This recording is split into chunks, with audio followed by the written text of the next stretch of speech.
Police रेकॉर्डवरील सराईत गुन्हेगाराला MPDA कायद्याअंतर्गत ताब्यात घेऊन त्याला येरवडा येथील मध्यवर्ती कारागृहात स्थानबद्ध करण्यात आले। ही कारवाई शहर पोलिसांनी केली। शेख मोबिन उर्फ शेख मोईन इस्राईल असे गुन्हेगाराचे नाव आहे। 2023 मध्ये त्याला एमपीडीए कायद्याअंतर्गत स्थानबद्ध करण्यात आले होते। त्यानंतर उच्च न्यायालयाच्या आदेशान्वये 11 महिन्यांची शेख मोबिन कारागृहातून बाहेर आला। यवतमाळ शहर आणि हिंगणघाट पोलीस ठाण्याच्या हद्दीत त्याने चोरीचे गुन्हे केले आहेत। त्यामुळे यवतमाळ शहर पोलिसांनी त्याचा एमपीडीएचा प्रस्ताव जिल्हाधिकारी यांच्याकडे पाठविला। गुन्हेगाराला ताब्यात घेऊन स्थानबद्ध करावे असे आदेश जिल्हाधिकाऱ्यांनी मंजूर केले।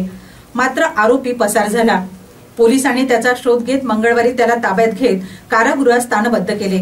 ही कारवाई ठाणेदार रामकृष्ण जाधव यांच्या मार्गदर्शनात पीएसआय गजानन राजमल्लू, शेख साजिद, रुपेश पाली, योगेश डगवार, रवींद्र नेवारे, अंकुश फेंडर, सुनील पैठणे, राजकुमार कांबळे, भरत राठोड, देवेंद्र होले, आकाश सूर्यवंशी यांनी केली।